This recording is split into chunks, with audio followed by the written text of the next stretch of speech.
Long ago, in the days when news traveled faster by mouth than by road, there stood a lively village called Amanato.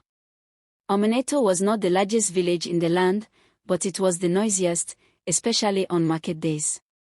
On those days, the sun rose to the sound of voices. Women spread their cloths. Men argued over prices. Children ran between baskets of pepper and dried fish. And beneath a white tamarind tree at the edge of the market, the elders gathered to watch, listen, and judge. The people of Amanato believed one thing deeply. The market is not only for food, it is where sense is tested. Sul, the man who always knew better. Among the people of Amanato lived a man named Sul. Sul was quick with words and quicker with laughter. He spoke loudly so people would notice him, and when elders spoke, he often interrupted. Old advice moves slowly, Sul liked to say. The world has changed. When an elder warned a trader to be patient, Sul laughed. When an old woman spoke of consequences, Sul waved his hand. The elders did not argue with him. They simply exchanged looks and said nothing. A strange market morning. One market morning, something felt different.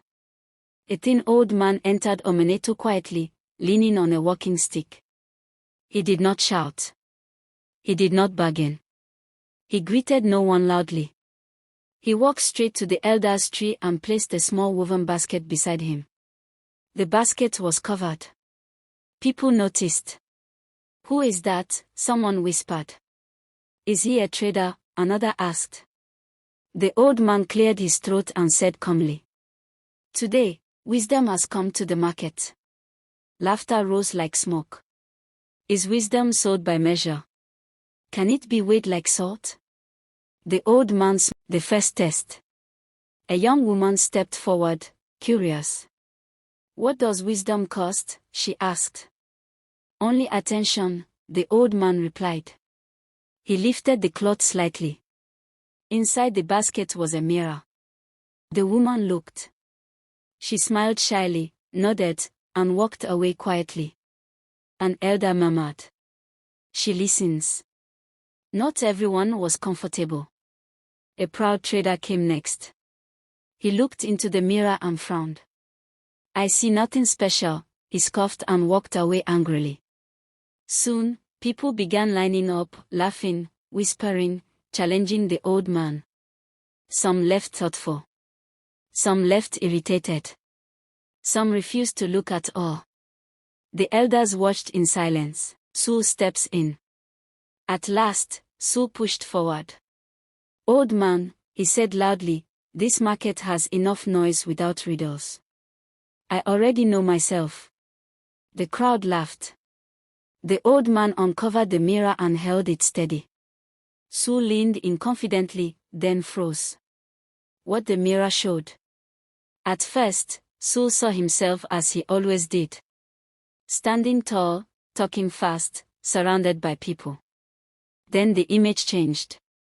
He saw himself arguing with elders, laughing alone afterward. He saw people turn away while he spoke. He saw himself older, still loud, but unheard. The market noise faded in his ears. Sul staggered back. Wisdom speaks softly. The old man spoke gently. Wisdom does not shout in the market.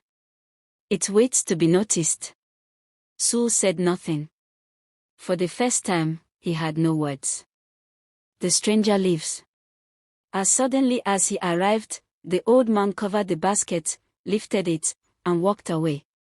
No one stopped him. The market slowly returned to life, but something had changed. What changed in Amanato? From that day, Sul sat more and spoke less.